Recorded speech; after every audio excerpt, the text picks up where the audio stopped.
What is up, gamers? Ace of all trades here, back at it again with another retro gaming video. If you guys didn't get to take a look at the last video, be sure to check out the link in the description box below. You can be able to see the last game we talked about, which was obviously something about Sonic. You guys already know. But this week in retro gaming, I wanted to show you guys Megaman X3 while also talking about the Megaman X series and just a few things that I just wanted to talk about. Now, the reason why I brought this video up is because the other day I was going ahead and uninstalling a few games from my Steam library, and I took a look and I saw that Mighty Number 9 was already uninstalled. And I just thought about it. For Mighty Number 9 to be supposedly the spiritual successor to Mega Man and the Mega Man X series, they did a very poor job on it, and it was nothing like it. Like, you can't beat Mega Man X. Like, it's just ridiculous. Like, I feel bad for people that donated for the game, because I know there's a few people that donated to the game that still didn't get their money, and I feel bad for even buying it, to be real with you. I mean, it was an easy game to beat, but I just thought it would be cool, and it wasn't. And it's just like, when you got powers and stuff like that, it really didn't even matter. That was the thing that bothered me the most. It's like only 2 powers that you would use, compared to like the X series, when at least the first early segments of the X series, where each one of your powers can be used for something else to be able to easily defeat one of your opponents. Now, the reason why I want to talk about Mega Man X3 is because out of all of the series, Mega Man X3 is the first time that you actually can be able to use Zero as a playable character. Now, Zero wasn't able to be played the first game in Mega Man X or X2. If you guys already know what happened in X, he died, but in X2, his parts were scattered everywhere, and Mega Man had to go and find it. Once you find all of his parts, when it comes to 3, now 3, he's a playable character, he has his lightsaber, all that dope. But that's enough about Mega Man X3. If you guys want to find out more, I'll put a link down in the description box below so you guys can get some more information, and you guys can check out the gameplay while I'm talking about these topics. Now, ranking. Now, yes, there is a lot of Mega Man X games, or excuse me, Mega Man games, but I wanted to rank the Mega Man X series. Now, to be fair, here's the true list of Mega Man X games right now. Before I even rank them, you have Mega Man X, you have Mega Man X2, you have Mega Man Extreme, Mega Man X3, Mega Man Extreme 2, Mega Man X4, X5, X6, X8, X7, I skipped that for some reason, and you have Mega Man X Command Mission. Now, my top 3 will have to be the original 3. Now, that's just my opinion, but let me know down below if you guys have had the opportunity to play all of them, because the last one with Mega Man X Command Mission came out for PlayStation 2, which you could play. Let me know, and also Nintendo GameCube. And they have multiple characters other than Mega Man and Zero to play. Yeah, like Axel and a few other people.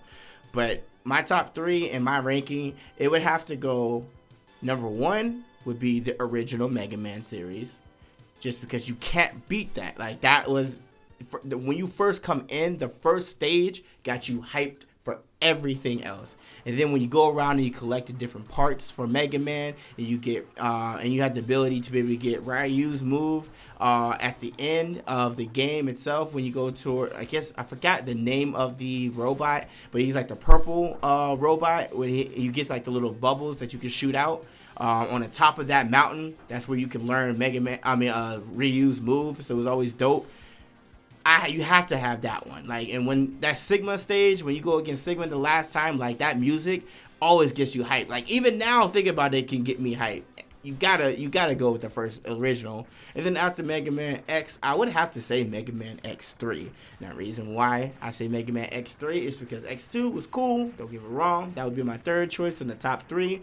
But Mega Man X3 was so dope. The fact that I was finally able to play Zero. Like, I was so hyped to play Zero. It was ridiculous. Of course, it followed the same format. You go around, you defeat the boss, and then at the end, you defeat Sigma, who you have to fight again in Mega Man X3. He's a virus. But that's the reason why I liked put Mega Man X3, then Mega Man X2 on my series. Now, I'll probably talk about the rest of the Mega Man X series later on down the road, but the top 3 was the original 3 in my opinion.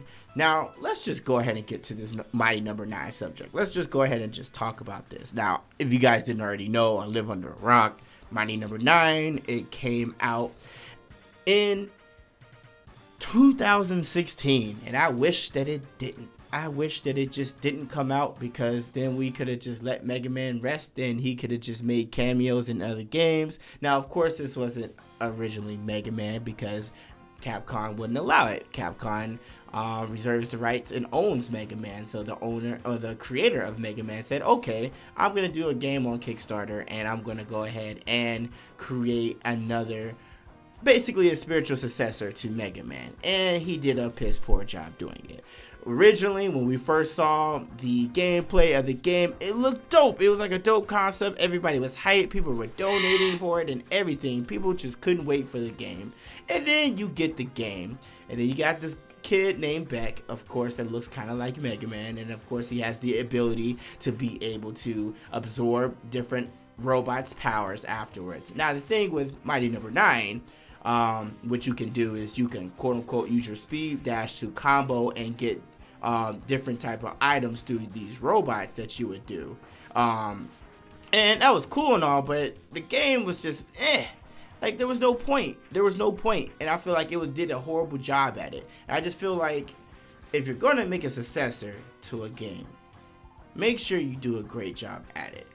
This is why I spoke about this in the last video when it came to Sonic and how I said, you know what, you should let Sonic go, because when they came out with that Sonic Boom bullshit, excuse my language, they killed him.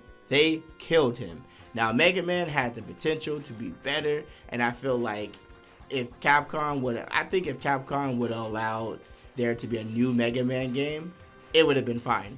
I think it would have been fine. I think it would have been a good job, but it wasn't. So the creators had to make it back, and they came up with Mighty Number 9. Now, that's my own opinion. That's how I feel about Mighty Number 9. But you let me know what you think of Mighty Number 9 down below. I personally don't like it. I didn't. It was an easy game to beat. At first, I was like, oh, this is cool, but I got over it after maybe like 20 minutes. I can play the X series like it's nothing and have a good time still playing it, just like I did when I first played it. But enough about Mighty Number 9. Tired of talking about negatives. Here's a topic of debate, and I want to know what you guys think down in the comment section below. Who would you choose between Mega Man or Zero? Now, we obviously know a lot about Mega Man, and my opinion about Mega Man may be a little bit biased because he's also one of my top characters, gaming characters of all time. But Zero is dope too. Don't get me wrong. When he was in, I believe he was in Marvel vs. Capcom 3, I was like, oh, this is lit. I'm about to use Zero for sure. And I like Zero. And like the Mega Man Zero series for Game Boy Advance, that series was dope. But I just don't know. My opinion, I would take Mega Man. But let's go over Zero. Zero is the leader, obviously. He usually leads Mega Man. But sometimes Zero can get a little bit over himself, and clearly you can see that he may kill himself. It happens. And Mega Man has to save him. Now, Mega Man is a little bit more lighthearted than Zero. Mega Man is more peaceful, but then he doesn't want to fight. But then once he knows that he has to fight, he has this huge potential. Now, don't get me wrong. Zero has a badass weapon. Like, he's able to use his lightsaber, which is dope. He has his full powered move where his body turns purple and there's like a ray that comes out plus with the blast, which is dope. But with Mega Man and with the ability of him being able to take anybody in robot's power, I would actually have to say Mega Man. Now, like I said, that's just my opinion. That's how I feel. Let me know down in the comment section who you guys would choose. Would you rather ride with Mega Man or Zero? If I had to fight somebody, if I had some robots or whatever it may be, I'm picking Mega Man, because I know when Mega Man beats that ass, he's taking a robot's power and maybe use it for himself. Sorry guys that like Zero, no hard feelings. I like Zero a lot, but Mega Man's my choice. And closing statements, really just do I think that there could be another Mega Man or a potential for Mighty Number 9 to be better if it comes out with another one? No, I don't think so. But for some reason nowadays in games, the first games typically suck, and then the second game is what the first game should have been, like Titanfall 2, things along those lines. So you never know. We'll see. That doesn't mean that Sonic Boom should be made. Yes, I'm gonna throw in Sonic Boom. Horrible. Sonic Boom 2 and Fire Ice never should have been made. But that's how I feel. But I doubt that's gonna happen. Other than that, I don't really have much else to say in these closing statements. I really want to see some user engagement down below in the comment section. I want to see what you guys think about Mega Man. Would you pick Mega Man, or would you pick Zero? And let me know what you guys think. What are your guys' ranking of the Mega Man X series, the X series? Now, you don't have to include all of them if you don't want. If you want to do your top 5, or if you want to do all of them from 1 all the way down, let me know what you guys think down in the description. The comment section below. Thank you guys so much for sticking through this with me and watching the video. I hope you guys enjoyed. I hope you guys are digging the new format. I'm loving doing this, the topics and everything like that. It's fun, keeps the things going, emotion going and everything. But thank you guys so much for watching. This is Ace of All Trades with the Game Illuminati, and I'm out.